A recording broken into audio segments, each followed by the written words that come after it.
name is Al-ruhaimani, and today I'll be talking about CLT Park Harumi project, which is located in Tokyo and then by Kengo Kuma. It consisted of a pavilion that contains wooden parallelogram shaped panels and steel columns that are shifting according to each side.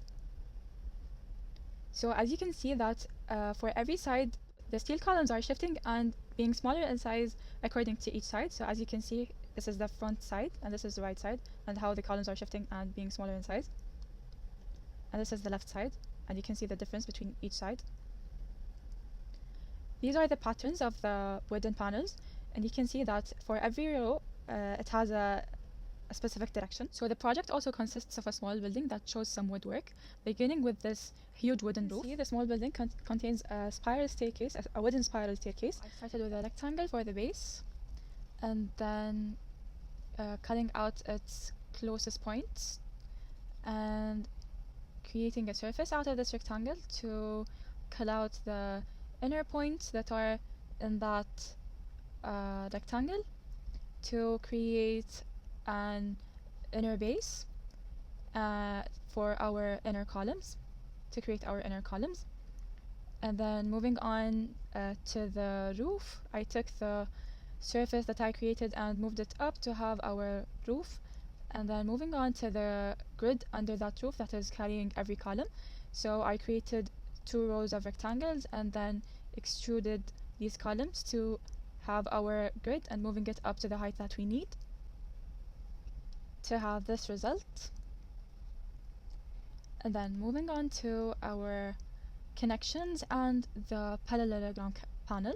So I created a parallelogram shape for the wooden panel and extruding it to have this first panel that we need, and then moving on to our connections for the panels and the columns. So creating a line to cut out the points that we're going to connect the connections to, and the same method for the short column connection. And then I used the control points of the rectangular base that we did to differentiate between the columns and the corner columns, since the corner columns are different than the other columns.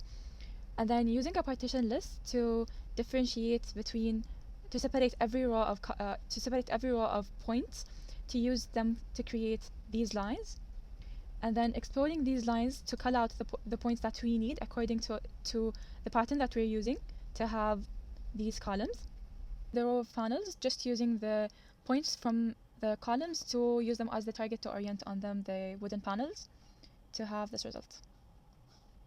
So for the small building, I started with doing a rectangle, then extruding it to have the exterior walls, and then having these surfaces for the floor slabs, and then moving on to the brick pattern on the walls, and then moving on to the roof by creating these surfaces and then lofting between them to have this surface, and then capping it to have the speed up. To create the wood pattern for the roof, I used using a bounding box and then deconstructing it to have these 2 surfaces to create these series of points. And then by creating these series of points, we'll have these lines going out from these points, and then to cut out the points that are inside the bead-up that we're using to have and then sweeping out from the points, the rectangles that we need to create this pattern of wood. Moving on to the stairs. For the stairs, I used 3 circles on different levels and then lofting between them to have this shape of bead-up, and then capping it and using the same definition for the roof to have the stairs right here. And moving for the kangaroo part, so we used the same surface that we used for the first time, using the same UNV count, and then having the mesh corners to fit them into a circle, and then taking all the points and plugging them into the goals to have the circular mesh, and then orienting the panels using the same method that we used the first time, also the columns, but for for the orienting, this time it's different by aligning all planes using the area of the circle and the points of the circle to be able to align the planes to able also to rotate them, and then connecting them to the target for the orient to have all panels facing toward the center to have this final result. And as you can see, the kangaroo result is here. It's a square and then into a circle